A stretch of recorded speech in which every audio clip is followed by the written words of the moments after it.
Mga kaibigan, mabuhay. Ako si Lan ng hashtag Walk with Lan.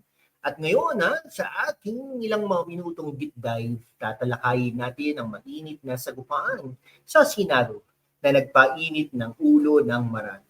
Nagkasagutan si Senador Rodante Marcoleta at ang matalas na isipan mula sa dating Sagip Party List at ngayon ay Senador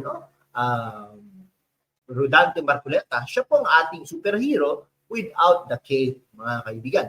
Ay ginisa mga kinatawan ng Department of Justice, no? At ang pinagtanggol ang pahayag ni Secretary Jesus Crispin Boying Remulla tungkol sa Witness Protection Program. Si Boying Remulla po ay hindi na po Secretary of Justice. Siya po ay ombudsman na, no? Talagang inappoint po yan ni Pangulong Bongbong Marcos. Ayan, kaya dating Secretary Jesus Crispin Boying Remulla, siya din po ay dating congressman ng Cavite at naging deputy speaker din po yata yan nung panahon ni Pangulong Rodrigo Roa Duterte. Paano ba ito nagsimula? Noong September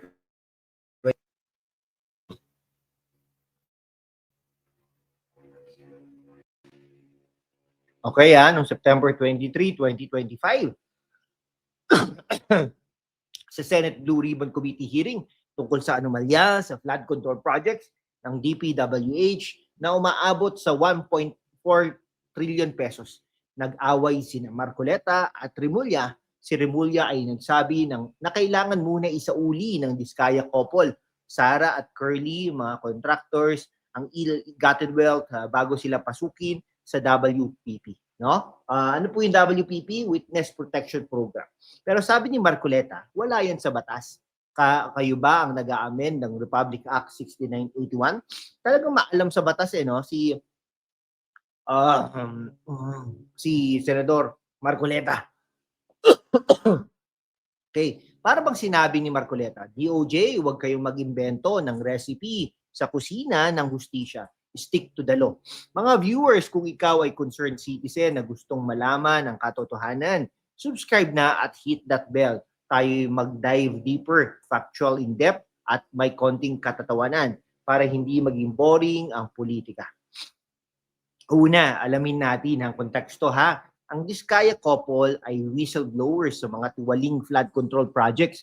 Ayon sa COA reports mula 2024, 2025, maraming proyekto ang overpriced o goes halimbawa sa Central Luzon specifically dyan sa Pampanga at iba pang reyon si Curly at Sara ay nag-expose ng mastermind sa likod nito pero gusto nilang proteksyon sa WPP. Pero kung papansinin niyo po wala pa naman pinatawag dun sa mga binanggit ni ng Diskaya couple Si sino ba 'yon? Si mga senador at saka si dating Speaker Martin Romualdez. Pero yung mga minor Pero in fairness naman, naka-issue na yata to ng watch out yung hold departure order. Hindi sila i-hold pero their authorities of the Philippines from around the world is watching them. Something like that, Okay, So sa hearing ng September 15, sinabi ni Marcoleta na i-confront niya si Remulla dahil ang kondisyon ng restitution ay hindi required sa RA 6981, Section 10. Ang batas ay nagsasabi, testigo dapat hindi ang most guilty at may full disclosure. Walang minensyon na isauli muna ang pera. Okay, bakit pinipilit ito ng DOJ? Dahil ba sa pressure mula sa higher-ups o simpleng incompetence, Sa criminal justice system, ang restitution ay post-conviction. Hindi ito pre-condition, Parang sinasabi ng DOJ, bayad muna bago tulong. Witty Ano ito? Sari-sari store? Mga kaibigan, tanungin nyo sarili nyo, sino ang natutulungan nito? Ang bayan o ang bureaucracy? Comment down below.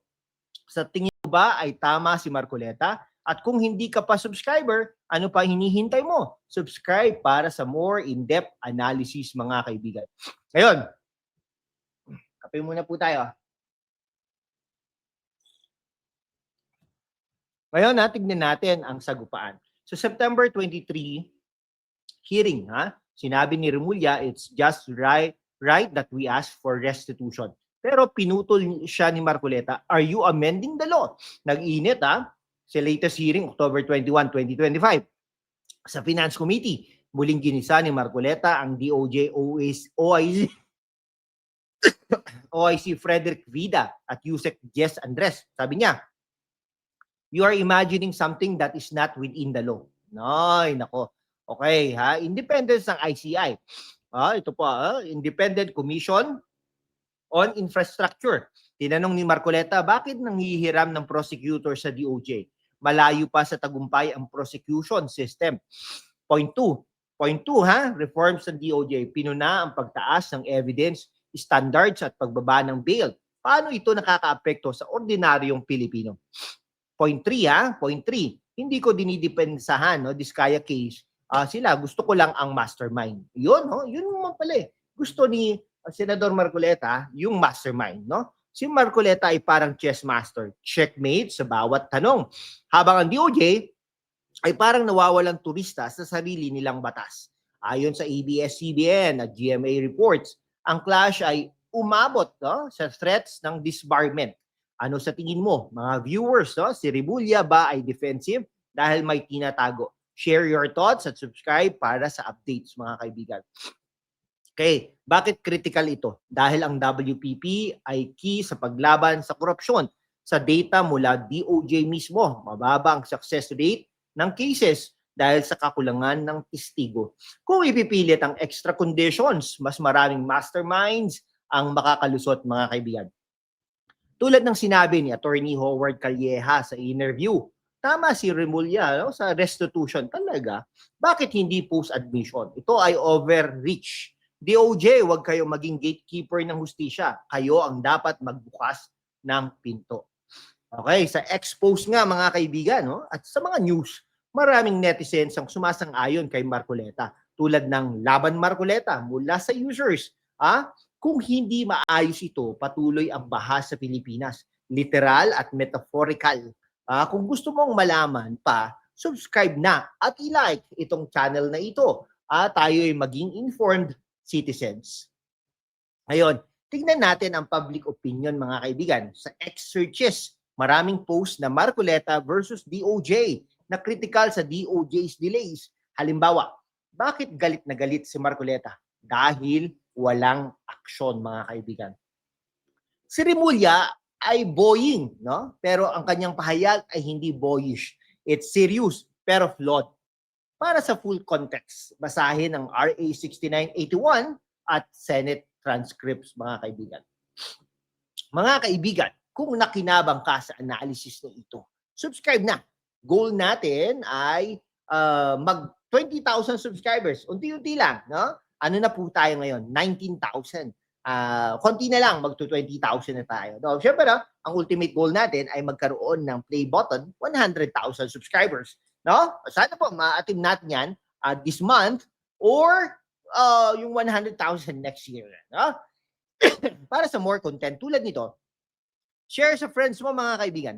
Sa huli, ang laban na ito ay hindi lang tungkol kay Marcoleta o DOJ. It's about justice for all. Salamat sa panonood, I-like na ito, i-comment. Mag-comment ka, mga kaibigan. Subscribe na at see you next time para sa higit pang witty at intellectual breakdowns. Mabuhay ang Pilipinas.